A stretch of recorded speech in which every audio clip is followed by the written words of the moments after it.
ஆண்டவர் ரஜருமாகிய இயேசு கிறிஸ்து இனி நாமத்தினால் உங்களுக்கு என்னுடைய அன்பின் வாழ்த்துக்கள். இந்த காலை வேளை தியானிக்கும்படியாக தெரிந்து கொள்ளப்பட்ட வேத பகுதியானது மத்தேயு 16 அதிகாரம் 23வது வசனம். அவரோ திரும்பி பேதுருவை பார்த்து, எனக்கு பின்னாக போ சாத்தானே, நீ எனக்கு இடரலாய் இருக்கிறாய். தேவனுக்கு ஏற்றவர்களை சிந்தியாமல் மனுஷருக்கு ஏற்றவர்களை சிந்திக்கிறாய். Matthew chapter 16 verse 23. But Jesus turned and said to Peter, Get behind me, Satan. You are a stumbling block to me, for you do not have in mind in the things of God, but the things of man.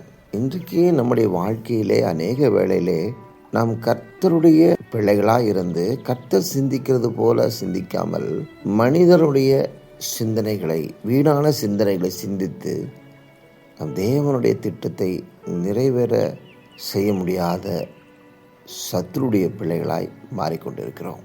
ஆண்டவராய் இயேசு கிறிஸ்து எருசலேமுக்கு போய் வேத பாரகராலும் மூப்பராலும் பல பாடுகள் பட்டு சிலுவையிலே அறையுண்டு கொல்லப்பட்டு மரித்து 3ஆம் நாள் உயிரோடு எழுந்திருக்க வேண்டும் என்பது பிதாவுடைய திட்டத்தை பற்றி பேதுருவுக்கு விளக்கி காண்பிக்கும் பொழுது பேதுரு அவரை தனியே கூட்டிக் கொண்டு போய் இது உமக்கு சம்பவிக்கக்கூடாது என்று சொல்லி அவரை கடிந்து கொள்ள தொடங்கினானாம்.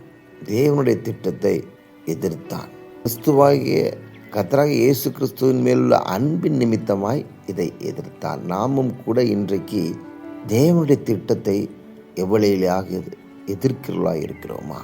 பிறரின் மேலுள்ள அன்பு, நம்முடைய குடும்பத்திலே ஒருவேளை யாரையாவது ஊழியத்திற்காக கர்த்தர் தெரிந்து கொண்டிருந்தால் அவர்களை எதிர்க்கிறோமா, இல்லை நம்மை நாமே எதிர்க்கிறோமா என்று சொல்லி ஆராய்ந்து பார்க்க வேண்டும். கண்களை மூடி ஜெபிப்போமா? அன்பின் பரலோக பிதாவே, இந்த காலை வேளையில் உம்மை நோக்கி பார்க்கிறோம் சுவாமி. நாங்கள் உம்மை குறித்து உம்மை போல சிந்தியாமல் உலக கவலைகளுக்காக, உலக வழிபாடுகளுக்காக, உலக பிரச்சனைகளை சிந்தித்து எங்களுடைய வாழ்க்கையை ஒருவேளை வீணடித்து கொண்டிருந்தால் எங்களுடைய சிந்தனையை மாற்றும். பரிசுத்த ஆவியானவர் சிந்திக்கிற சிந்தனையை, பரிசுத்த ஆவியானவரை கொண்டு சிந்திக்கிற சிந்தனையை எங்களுக்கு தர வேண்டும்படியாக இயேசு கிறிஸ்துவின் நாமத்தில் ஜெபிக்கிறோம்.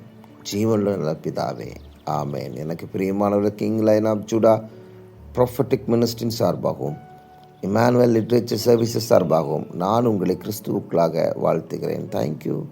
God loves you.